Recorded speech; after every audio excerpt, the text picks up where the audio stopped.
C'est-à-dire que vous commencez à catégoriser vos dépenses et à analyser tout de suite vos sorties d'argent. Moi, je serais vous, je m'unirais de... J'aime beaucoup les feutres couleurs, la papeterie, vous allez le voir. C'est ce que j'ai fait la première fois. J'ai pointé mes différentes dépenses, mes différentes sorties d'argent. C'est ce qui est arrivé ici. Je me suis rendu compte que bien sûr, il y a une partie fixe qui est nécessaire. Je vais montrer ça, sinon vous allez être un peu embêtés. Alors, il y avait les frais, ce qu'on appelle les frais fixes et les frais variables. Excusez-moi, c'est éteint en face de moi. Je vais avoir une petite vision d'ensemble de ce que je vous explique. Alors, je disais donc, il vous faut éplucher votre dernière facture. Vous catégorisez vos dépenses et vous analysez surtout vos sorties d'argent. C'est le premier point. Dans vos sorties d'argent, vous allez voir des dépenses fixes. Ces dépenses fixes, ça va être le loyer, vos factures de téléphone, vos abonnements, l'eau, le gaz, enfin les choses en tout cas qui reviennent tous les mois, hein, comme le commun des mortels, je dirais. Voilà, ça, ce sont vos dépenses fixes. Et à côté de ça, vous avez votre variable. Votre variable, c'est ce qui peut bouger, hein, fluctuer d'un mois à l'autre. Ça va être le shopping, vos courses, l'alimentation, tout ce qui va se faire tout autour de l'argent, qui ne vient pas être prélevé, mais que vous-même, vous venez quand même bien amocher. Hein. Donc, première étape, j'épluche mon dernier relevé. Deuxième partie, avec mes codes couleurs, je catégorise les dépenses et j'analyse mes sorties d'argent. Ensuite, une fois que j'ai trouvé le variable et le fixe, je vais revoir ces dépenses fixes qui peut être soit enlevées, soit échelonnées, voire même peut-être qu'on peut changer la date de prélèvement et la modifier. Moi, par exemple, quand j'ai fait ce premier travail sur moi, je me suis rendu compte de ce que je payais en dépenses. Donc, il y avait le loyer, les transports, parce que je prends les transports en commun, le téléphone, les courses. J'ai 2 enfants, donc les frais de périscolaire, les frais de cantine. Mon petit, l'année dernière, il était encore à la crèche, mon deuxième. Je faisais du shopping hein, pour moi, pour la maison, librement, de la déco, quand quelque chose m'inspirait. Les cadeaux d'anniversaire, j'aime beaucoup m'occuper des cadeaux d'anniversaire et faire plaisir. Donc, nécessairement, j'ai quand même beaucoup gros postes de dépenses anniversaire. L'habillement des enfants aussi, c'est moi qui m'en occupe. Chausser les enfants.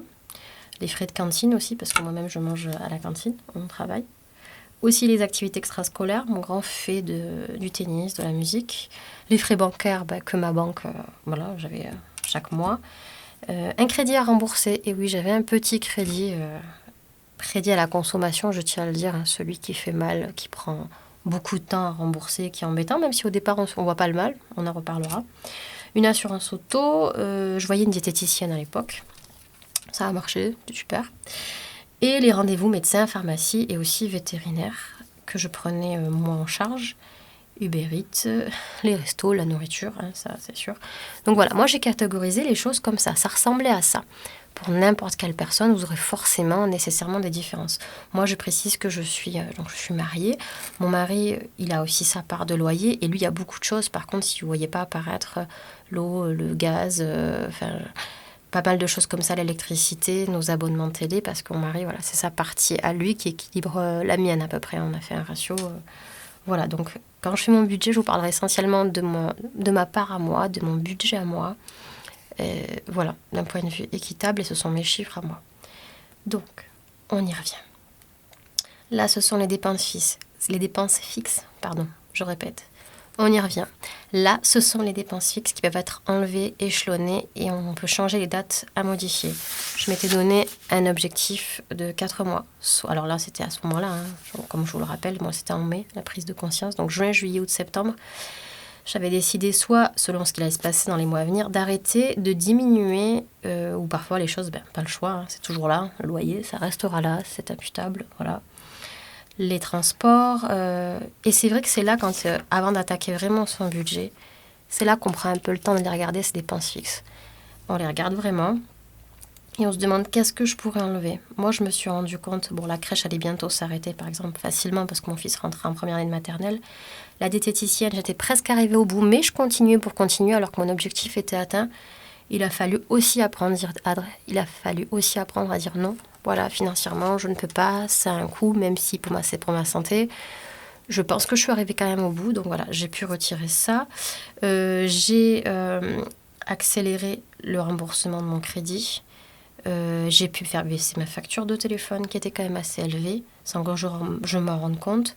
Les transports, j'ai un peu plus fait de covoiturage, donc j'ai arrêté l'abonnement mensuel à ce moment-là, ce qui a été assez intéressant pour moi. Et sachant aussi que l'été, j'en ai pas besoin. Nous avons une voiture familiale et les transports en commun, ce n'est pas une nécessité. Donc là, ça c'est mon cas à moi, mais vous, ce sera différent. Une fois que vous avez listé vos dépenses fixes, prenez-vous un petit temps, accordez-vous un jour ou deux. Et vraiment, voyez ce que vous pouvez baisser. Parce que parfois, c'est possible, rappeler un opérateur, renégocier vos contrats nécessairement si en plus vous arrivez à date, à échéance quand c'est possible. Même des fois de quelques euros, vous pouvez avoir un geste commercial, on ne sait jamais. Parfois, on peut aussi échelonner un paiement différemment. Par exemple, aujourd'hui, je discutais avec mon mari de la prochaine facture d'eau. Il m'expliquait la façon dont c'était échelonné. Et je suis sûre qu'il y a beaucoup de gens pour qui c'est peut-être plus simple d'échelonner, de mensualiser, voir comment c'est possible. Ou alors, il y en a qui préfèrent avoir leur facture tous les 3 mois, etc. En tout cas, faites ce qui vous convient le mieux selon aussi votre rentrée d'argent. Aussi, moi, ce que je vous conseille de faire, c'est quand c'est possible, essayez de modifier la date de vos prélèvements. Les prélèvements directs. Les prélèvements doivent se faire plutôt en début de mois, au moment de votre rentrée de salaire, au moment du début où vous avez vos ressources. C'est le plus simple, puisque au final, toutes vos dépenses fixes vont se mettre à tomber d'un coup et vous y verrez vraiment plus clair. Vous n'aurez pas l'inquiétude de la facture qui va arriver vers le 17, vers le 20. Non, pas du tout. Établir un budget, c'est connaître ses revenus et ses entrées. Oui, alors... Parfois, certaines personnes ont cette difficulté, ils ne sont pas payés à date fixe ou ils n'ont jamais le même montant d'un mois sur l'autre. Ça, c'est possible. Alors moi, ces gens-là, je leur conseille de partir vraiment sur une base plutôt lisse, quitte à ce qu'elle soit un peu basse. Moi, c'est ce que j'ai fait. J'ai un salaire qui bouge un tout petit peu. Donc, je pars sur la partie vraiment peut-être la plus basse de l'année et je suis toujours contente de me dire « Oh, je fais avec moins, j'ai un budget moindre ». Mais si ça se trouve, j'ai peut-être 100 euros derrière, un peu plus, un peu moins. Donc voilà, on se trouve un montant acceptable qui ressemble à ce qu'on a à peu près dans l'année et on essaye de s'y fixer. Concernant les dates d'entrée différentes de salaire, ça c'est quand même plus difficile. J'y reviendrai dans une prochaine vidéo si ça vous intéresse. Il y a une façon de découper son budget autrement à la semaine. C'est ce que j'ai testé les 2 derniers mois et ce qui marche pas trop mal aussi pour moi. Donc, j'y reviens. On revoit ses dépenses fixes, on les modifie, on connaît ses revenus et ses entrées. Aussi, quand on va se préparer à faire notre petit budget qui va arriver, il faut anticiper ses dépenses du mois. Par exemple, c'est un mois, là c'est décembre, on va travailler, on est fin novembre. C'est un mois où vous allez devoir... on commence par le pire mois de l'année, c'est encore mieux, il y a Noël.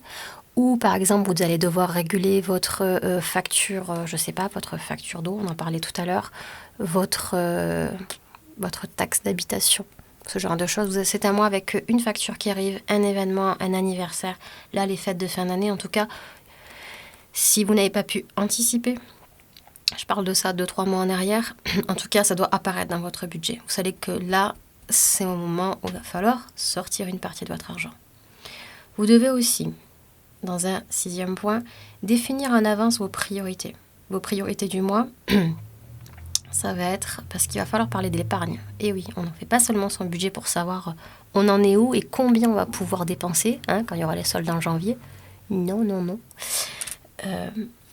Je vous conseille ce style de carnet-là. Puisque nécessairement, il vous faut des objectifs.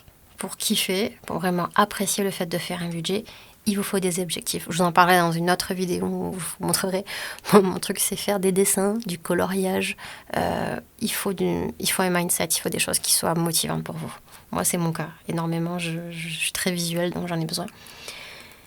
Il faudra faire cette petite liste avec vos priorités. Vos priorités, c'est quoi au jour d'aujourd'hui ? C'est, vous avez peut-être un crédit. un crédit assez lourd, quelque chose qui vous tient, qui est compliqué? Est-ce que c'est un voyage? Même faites une liste de vos rêves, de vos priorités, de choses qui vous feraient du bien, qui feraient du bien à votre famille, qui vous feraient plaisir.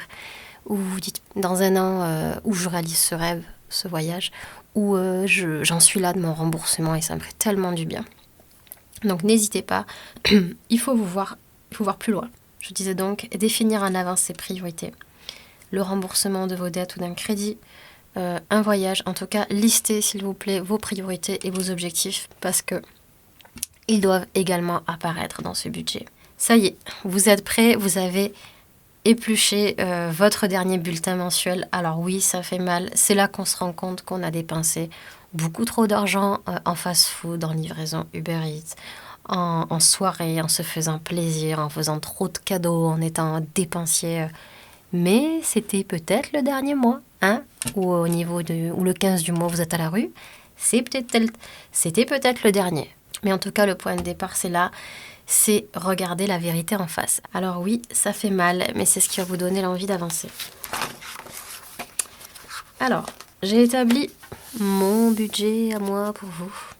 Alors, vous en trouverez un nombre incalculable de modèles types sur Internet qui sont super, très bien. Moi, je n'ai rien à vous vendre, les amis, vraiment. Je suis pas là pour ça. Pas encore, hein. Non, vraiment. Alors, je l'ai reproduit sur mon carnet. Alors, dans ce carnet, vous savez qu'il y a tout. Hein. Regardez, même quand je fais des défis, le défi des 100 enveloppes, on va en parler. Je dessine. Alors, je dessine pas bien. C'est assez moche. Hein. Vous voyez, le budget. Oh, c'est Noël, il va falloir mettre des couleurs. Mon chéri voulait une machine à café. Voilà. Moi, je mets des codes couleurs et j'y arrive. Alors, je fais des jolies choses. Hein, regardez. J'ai réussi à la Disney. Oui, j'ai colorié un Mickey moche. Mais c'est pas grave. J'ai réussi à aller en Suède voir ma meilleure amie. On est partis tous en vacances l'été dernier. Il y a des jolies choses qui se sont réalisées grâce à mon budget. Et j'aimerais tellement que vous en profitiez. Enfin, que vous-même, vous puissiez en profiter et vous dire, mais ça y est, je respire. Ou ça y est, je kiffe. C'est pour ça que je pouvais pas garder ça pour moi, j'avais besoin d'en parler. Et puis je peux pas vraiment en parler autour de moi dans la rue. Et dis donc, je vais te parler de mon budget et de mes enveloppes. Justement, les gens me posent des questions quand je vous parlerai de ça tout à l'heure. C'est mon pote. De mon petit budget, de mon petit carnet. Mais avant ça, le point de départ, avant d'être riche, hein, c'est de se rendre compte que vous l'êtes vraiment. Que vous sous-estimez tout ça. Donc on y va. C'est très personnel. Alors il y a des gens qui le font pas, qui montrent pas ou qui vous montreront que la partie finale. Ben moi je vous montre la transparence. Voilà ce que ça donne. Mon salaire prévu, mon salaire est de 1 914,36 €. Alors j'ai pris la fourchette la plus basse, il pourrait être un peu mieux. Hein. Je l'ai mis, s'il est en excédent, je le garderai de côté. La CAF, quand vous avez 2 enfants, hein, vous donne un petit pécule qui est bien, qui est super, qui est sympathique, qui permet quand même de couvrir un petit peu les frais de scolarité. Donc ici, vous avez le premier, mon total. Ça, c'est tout ce qui rentre, hein, tout ce qu'on dilapide très très vite, hein, qui met longtemps à arriver, qu'on attend, et après qui part en courant. Ensuite, j'en parlais, les dépenses fixes. Donc, ça, c'est les dépenses fixes qui vont m'incomber en décembre, c'est-à-dire ma part de loyer, le téléphone, je vous en parlais tout à l'heure, la facture que j'ai baissée, les frais de cantine et de périscolaire qui sont un peu basses, hein, parce que on était malade, c'est bien, ça fait baisser un peu tout ça. Mon fils va au conservatoire et de fait c'est une facture qui est trimestrielle, mais bon je sais qu'elle est là. L'assurance, la salle de sport, le transport, les transports en commun, c'est un abonnement mensuel, et mes frais bancaires. Sachant que la banque, j'en ai parlé, j'ai pu faire baisser mes frais bancaires. Je suis à une banque que beaucoup de gens vont, hein, une vraie banque physique, que j'ai gardée. Et j'ai ouvert également un compte sur une banque en ligne. Donc ça, ce sont mes dépenses fixes. C'est-à-dire qu'une fois que ça s'est tombé, je suis obligée d'attendre que tout ça, ça file. Donc j'ai essayé d'échelonner ces paiements plutôt en début de mois. Donc dans cette section-là, crédit et dette. Donc voilà, un crédit bancaire. J'en parlais, on est sur la fin, mais il y a toujours ce remboursement mensuel. Le fuel, nous avons une maison actuellement chauffée au fuel et ça c'est un sacré budget. La dernière, on a mensualisé notre dernier paiement. Et enfin, la cantine, celle-ci, c'est la mienne. C'est une facture qui est 2 fois par an. Donc voilà, ça tombe à ce moment-là. Ce qui me fait un total de 325 €. Vous avez vu, à chaque fois, c'est ce que je prévois. Et après, il y a le réel. Donc c'est-à-dire que je devrais quand même remplir s'il y a une petite modification, le cas échéant. Donc ça, c'est le dernier montant. Donc ici, nous avons le démarrage. Donc la somme des revenus, donc des entrées.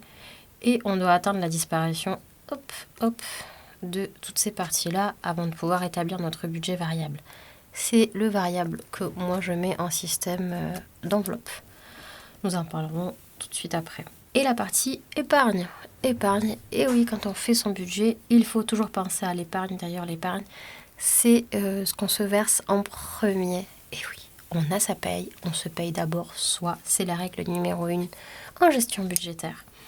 Donc moi, je prévois une enveloppe faite. Et oui, décembre sera là, mais j'ai pas assez anticipé. Je pensais que ce serait suffisant. Je m'étais fait en achetant les cadeaux un peu tôt, mais non. Mais bon, c'est mon premier Noël avec de la gestion budgétaire, donc je ne pouvais pas me rendre compte que ça allait être autant, vu que je n'avais pas vraiment comptabilisé ce que ça a coûté l'année dernière. Hein. On n'avait pas le N-1, c'est compliqué.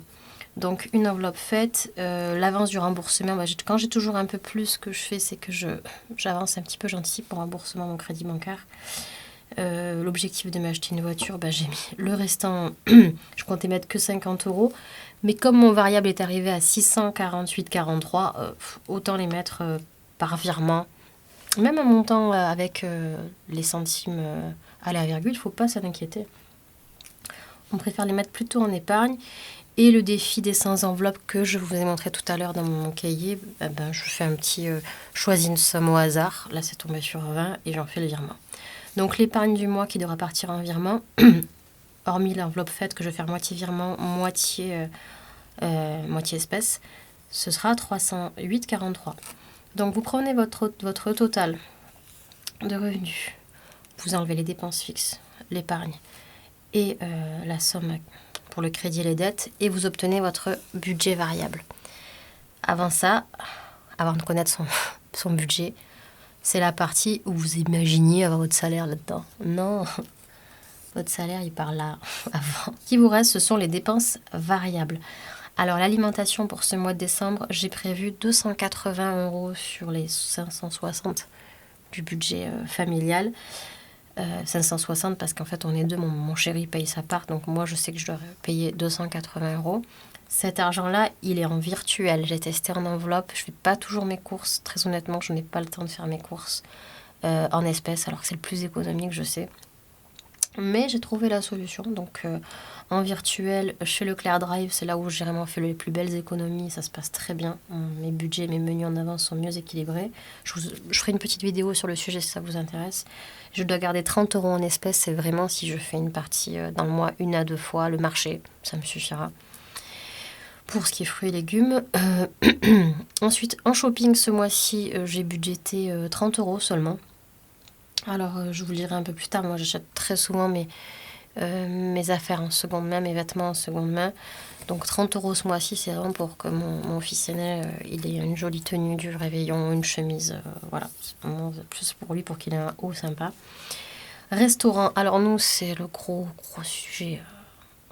Le gros poste de dépense. On est des très bons mangeurs, on est des épicuriens, on aime cuisiner, on aime manger, on aime recevoir, voilà. C'est le souci. Ce mois-ci, j'estime que j'ai mis une petite enveloppe de 40 €, que ce soit un fast-food, ce qu'on appelle de la comfort food, quand on n'a pas trop envie de cuisiner, il y a les fêtes. Il y aura au moins cette petite enveloppe-là, j'espère ne pas dépenser plus. Ça peut arriver. Au pire, ce sera mon mari, parce qu'il a des tickets restaurant, on pourra compléter, mais voilà, restaurant. En loisirs, le mois de décembre, il y a quand même tellement de choses à faire, les villages de Noël, les choses, les balades. J'ai vraiment gardé un budget de 20 € pendant s'il y avait une fête foraine. Mais c'était pas le cas l'année dernière avec le Covid, donc j'ai juste gardé ça. Au pire, le fonds de secours suffira. Beauté, alors beauté, c'est pas tellement un budget chez nous, pas très souvent chez le coiffeur. Hein. J'ai des enfants aux cheveux longs, je coupe les cheveux de mon petit dernier. Moi-même, j'ai les cheveux longs. C'est plutôt, voilà, ça c'est mon grand qui aura peut-être besoin d'une coupe de cheveux. Et moi, je me débrouillerai peut-être pour une couleur maison. Mais voilà, j'ai mis ça au hasard comme ça. Anniversaire, j'ai budgété à 80 €. Hein, et oui, c'est un mois de fête, mais il y a aussi des anniversaires qui sont là tous les mois. La santé, alors j'ai essayé de baisser déjà ce poste, mais au final, je préfère ne pas le baisser. C'est bien trop important. Vous avez parfois en pharmacie des choses à acheter, des médicaments pas remboursés. Ça comprend aussi les rendez-vous médicaux, hein, quand il y a cette somme-là. Moi, je préfère avoir 80 € finalement, même si des fois le mois d'après, il peut me rester 20 ou 30 €. Franchement, je l'ai fait facilement, les 50-60 € par mois. Le fonds de secours qui est là chaque mois. Alors, le fonds de secours, c'est particulier. Je le fais aussi dans mon épargne. Il n'apparaît pas ici parce que l'enveloppe faite était un peu importante. Mais j'ai un fonds de secours qui existe déjà en épargne sur mon livret A. Et enfin, animaux, c'est une section qui avait disparu et qui vient de revenir, que je fixe à 30 € par mois. Alors, il faut savoir que nous avons des poules. Nous avons 3 poules. Et nous avions un chat, malheureusement, qui est décédé en septembre. C'est pour ça que cette enveloppe, elle avait disparu. Parce que j'avais eu des gros frais vétérinaires. Vous imaginez bien avec un animal en fin de vie, avec tout ce que ça peut comporter, malheureusement. Et depuis cette semaine, nous avons un petit chat. Je crois que ça se voit à mes mains. Vous voyez toutes ces griffures. Il a beau être mignon, c'est un bébé adorable, même sans faire exprès. Il attrape, il griffe. Donc il faut lui apprendre des mains massacrées. Donc voilà, nous avons le bonheur d'avoir un petit compagnon, un nouvel animal de compagnie parmi nous. Et voilà.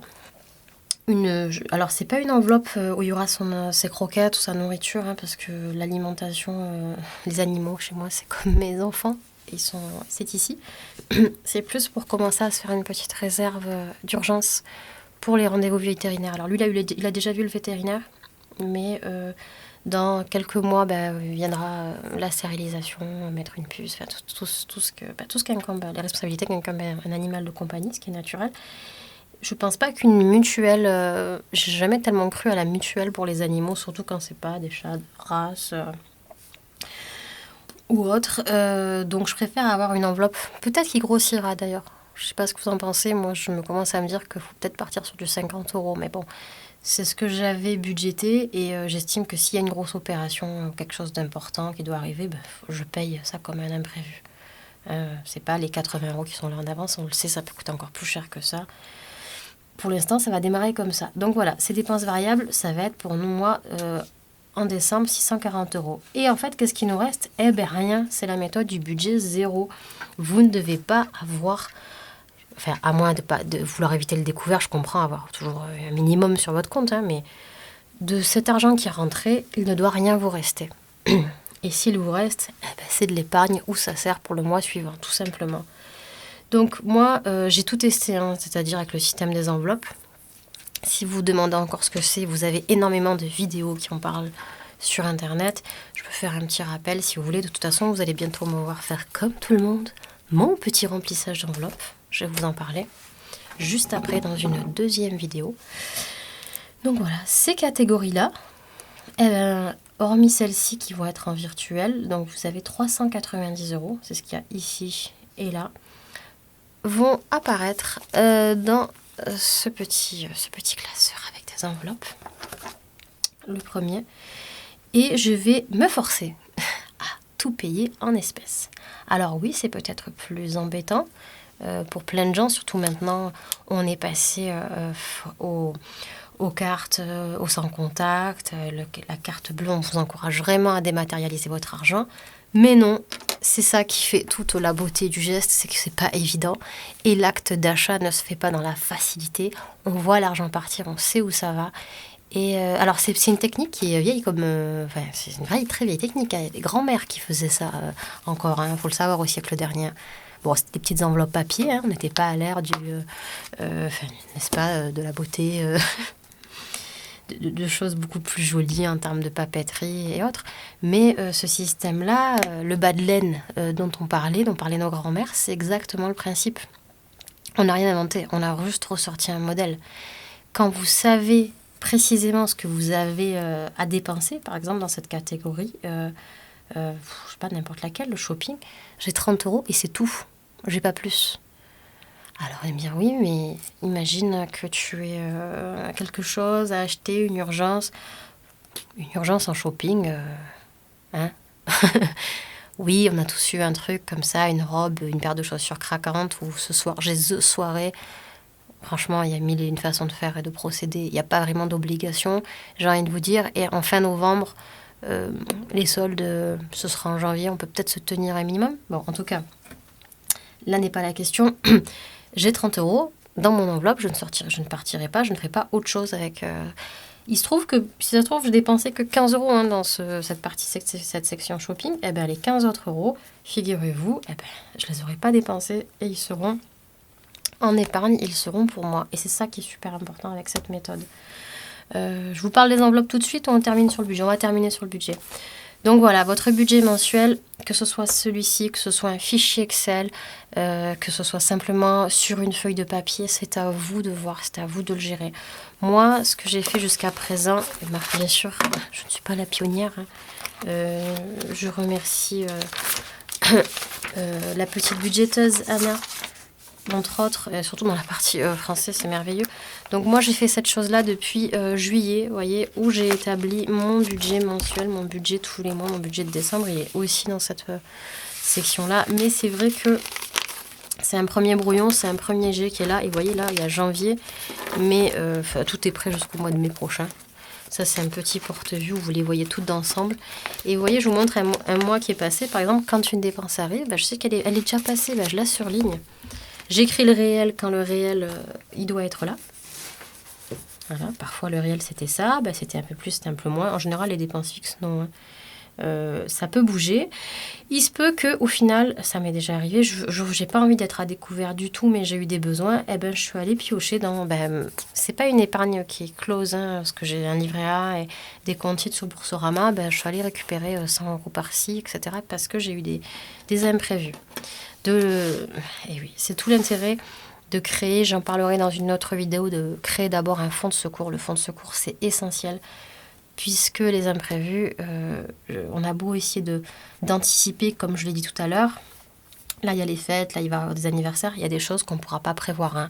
La machine à laver qui vous laisse tomber, vous serez bien content d'avoir un fonds de secours. On en reparlera, parce que c'est peut-être la priorité de l'épargne, c'est ça. Et c'est sur lequel moi aussi je dois nécessairement travailler. Donc voilà, une fois que vous avez tout ça, que vous avez compris le principe, je prends mon revenu, je lui enlève toutes ces sommes ici et je sais ce qui me reste. Je me tiens à mon plan et je sais que pour les 4 semaines qui vont arriver, j'aurai que ça à maîtriser au final. D'accord ? Moi, je choisis de faire une partie virtuelle et une partie en espèces. Alors, le conseil aussi, il y en a... chacun fait comme il veut. Moi, j'ai testé de retirer toute la somme. Non, ça file entre les doigts. Quand vous avez toute la somme qui est là avec vous, vous allez plus dépenser. Vous avez aussi la méthode je retire à la semaine et j'utilise que ça. Moi, je trouvais ça pas mal. C'était ce qui me convenait le mieux. Mais c'est vrai que ma banque, vu que j'avais bien baissé mes frais bancaires, si j'allais pas dans ma banque précisément pour faire des retraits, après, on m'enlevait 1 euro, 2 euros, je sais plus. Donc finalement, j'ai fait plus simple, c'est que je prends la somme. Mais vous voyez, elle est minime parce qu'il y a quand même encore beaucoup de virtuel maintenant qui est là. Et ce que je fais, c'est que je sais que mon mois est sur 4 semaines environ. Par exemple, le mois, dans la première semaine, je vais utiliser 6 catégories. L'alimentation, les espèces d'alimentation, pour l'alimentation, les 30 euros pour le marché, même si ça va me servir dans le mois, au moins elles seront là. La beauté aussi, on ne sait jamais. Imaginez que la coupe de cheveux, le rendez-vous pour mon fils, ce serait mieux que ce soit là, ce sera là. L'argent pour les fêtes, je veux une partie espèce volontairement, pour quand j'irai faire peut-être les magasins, je vais privilégier l'espèce. Le shopping, au moins, moi, ce sera ici en début de mois. La santé, c'est toujours en début de mois, la santé, parce que malheureusement, un imprévu, ça peut tomber n'importe quand. Et le fonds de secours. La deuxième semaine, c'est la partie où on est juste avant Noël et on n'a vraiment pas envie et on court, on est fatigué. C'est là que le resto, le fast-food est plus susceptible d'arriver. Le marché de Noël, il sera à cette date-là. Donc c'est pour ça que j'ai mis loisir ici. Animaux, vraisemblablement, j'ai peut-être le rendez-vous chez le vétérinaire qui va arriver à cette période-là. Mais bon, je l'ai placé là parce que ça aurait fait beaucoup trop dans cette première semaine. La semaine 3, il y a l'anniversaire de mon neveu, donc c'est pour ça que ça te sommet par ici. En semaine 4, franchement, Noël est là, le réveillon, ma paye. Ce qui est dangereux, c'est que ma paye va être là un peu tôt aussi. Mais je pense que ces catégories-là seront finies d'être utilisées. Je reviens sur quelque chose aussi. Moi, j'arrive à savoir, je peux connaître le début, c'est-à-dire ma date de paye de la fin. Chaque mois, je le sais à date fixe, hein, c'est comme ça. Donc je le précise, je suis payée le vendredi 26 et ce mois-là, alors c'est le cas de beaucoup de gens aussi, je crois, dans le privé. En décembre, vous êtes payé un petit peu en avance, une semaine en avance. Alors attention, gare à vous, il faut presque ignorer le fait que vous êtes payé le 22. Vous allez me dire, mais non, mais je suis à la rage pour les cadeaux, il vaut mieux faire ça. Eh ben non, si vous avez bien budgétisé votre mois de décembre, nécessairement vous n'allez pas le faire. Donc c'est réconfortant de savoir ça. Mais sachez qu'après 22 décembre, la prochaine paye, eh ben c'est peut-être je sais pas quelle date on serait fait. En tout cas, c'est toute fin janvier. Toute fin janvier, ça va être super difficile de s'en remettre.